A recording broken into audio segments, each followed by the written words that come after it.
हाँ, अनम्यूट है। तो सबसे पहले अपनी हम फैमिली को हैप्पी इंडिपेंडेंस डे, और उसके बाद आज की उस जनरेशन को कॉन्ग्रेचुलेशंस और ढेर ढेर सारी बधाइयाँ, जिन्होंने आजाद हिंद की मिट्टी के बिछौने पर अपनी आंखें खोली। और उनको ढेर ढेर सारी मुबारक, जिनको आजाद हिंद की ठंडी हवाओं ने गुनगुनाकर लोरी सुनाई और थपकी देकर सुलाया।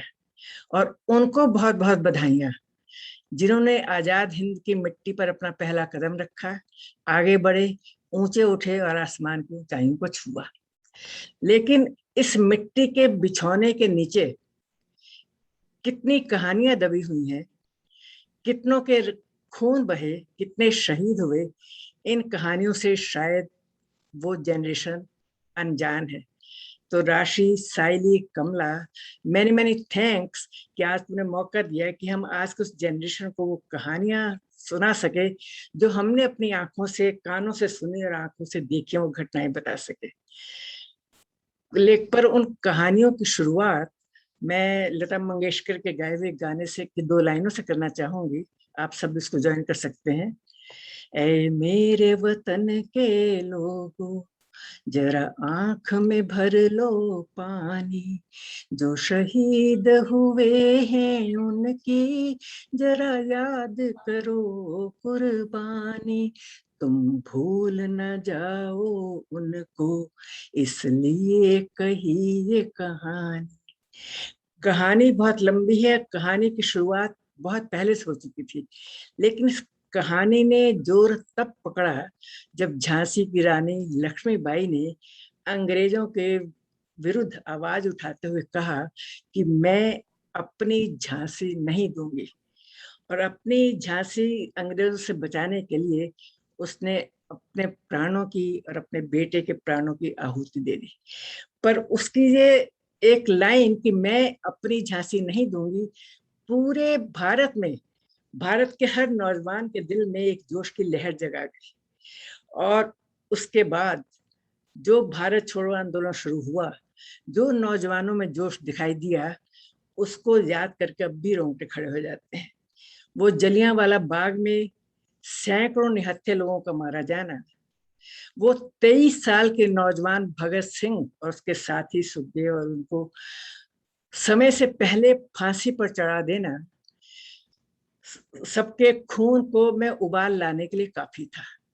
गली गली नारे लगाते हुए लोग निकल रहे थे, अंग्रेजों भारत छोड़ो। हर गली कूचे में विदेशी वस्तुओं की होली जल रही थी, और औरतें देश को आजादी दिलाने के जो जो लोग कोशिश कर रहे थे, उनकी मदद करने के लिए अपने मंगलसूत्र उतारकर, अपने हाथों की चूड़ियां उतारकर, कानों की बालियां, हर जेवर डाल रही थी और देश की आजादी की कामना कर रही थी। लेकिन जो घटना, जो जलूस मेरी नस नस में उबाल ला देता था और जो मुझे इमोशन से भर देता था, वो ये था, तो मैं बहुत छोटी थी, 5-6 साल की रही होंगी, कि बहुत सुबह सवेरे गोधूली की बेला में, ब्रह्म मुहूर्त में, जब हल्का हल्का अंधेरा होता था, तो औरतें और आदमी सब झुंड बना करके हर गली कूचे में जुलूस निकालते थे, जिसे प्रभात फेरी कहते थे। और उस प्रभात फेरी में वो गीत गाते हुए, लोगों को जगाते हुए, उनमें उत्साह भरते हुए निकलते थे।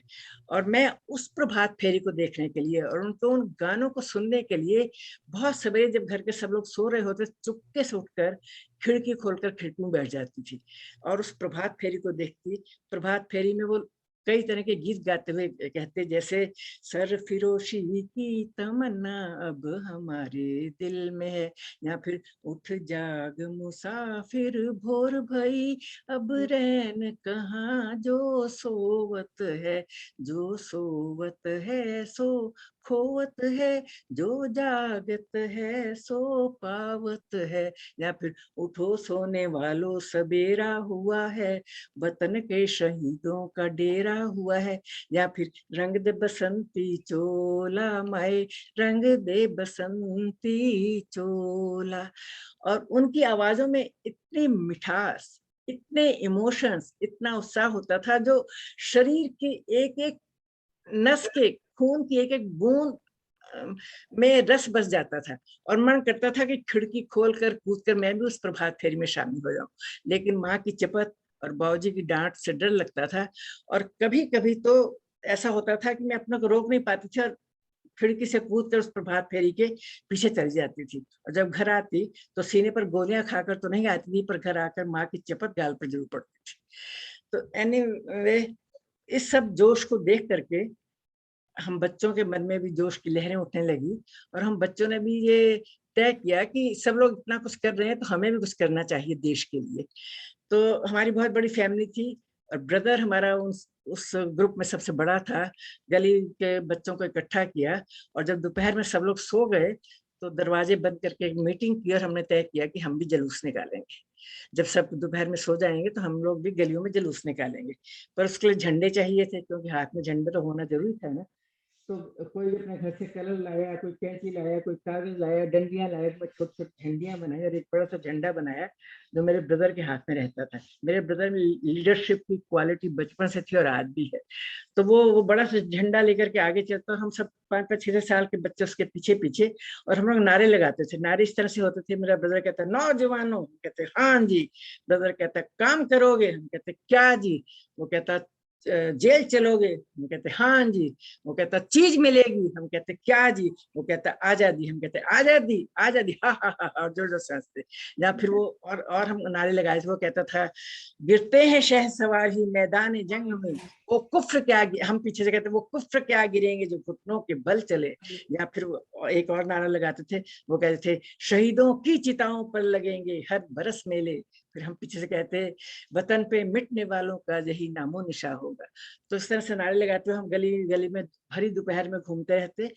उस समय गली के दोनों किनारों पर अंग्रेजों के ब्रिटिशर गार्ड खड़े रहते थे। वो लंबे लंबे जूते पहन के, वो वर्दी पहन के और हाथ में बड़ी सी बंदूक लेकर के। तो बच्चों का शोर सुनकर जब वो कॉरिडोर से बाहर आते और हम दूर से उनको देखते तो आप देखते न था, उनसे डर कर हमारे सारे नारे सारे खत्म हो जाते और उनसे डर कर भाग कर जो भी घर सामने खुला दिखाई देता उस घर में घुस जाते। और गली मोहल्ले के लोगों को भी पता था कि हर रोज ऐसा होने वाला है। तो एनीवे वो जुलूस निकाल के हम घर आते थे। तो ये जो है वो जुलूस और वो सारी बातें जो है मेरी मेमोरी में आज भी बसी हुई हैं। एक और मेमोरी जो बहुत इमोशनल मेमोरी है वो ये कि तब मेरी उन दिनों कर्फ्यू लगता था, हर रोज कर्फ्यू लग जाता था। और उन दिनों घरों में फ्रिज तो होते नहीं थे कि कर्फ्यू का ऑर्डर हुआ तो हफ्ते भर का सामान और दूध गैलन ला करके फ्रिज में रख दिया और अपना काम चलाते रहे। तब रोज का रोज दूध आता था, रोज का रोज सामान आता था। तो मेरी सिस्टर थी, बहन, वो बहुत छोटी, 1-2 साल की रही होगी।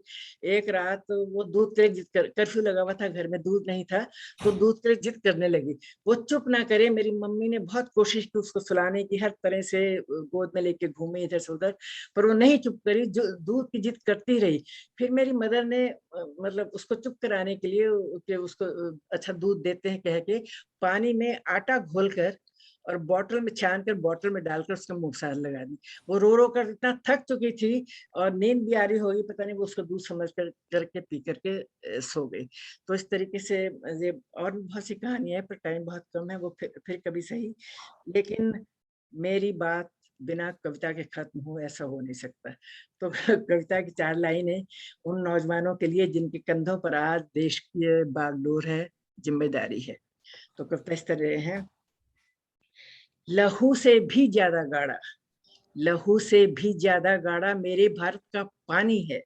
मत भूलो युद्धों के प्यासों, ये धरती ही बलिदानी है। तोपों टैंकों संगीनों का, नफरत गरूर और हिंसा का, अंधड़ आया तूफान उठा, लो फिर आज विश्व को प्रेम शांति और अहिंसा का पाठ पढ़ाने को है हिंदुस्तान चला। हम मचल पड़े तो, हम मचल पड़े तो पर्वत का पौरुष थर्राने लगता है। हम मचल पड़े तो पर्वत का पौरुष थर्राने लगता है।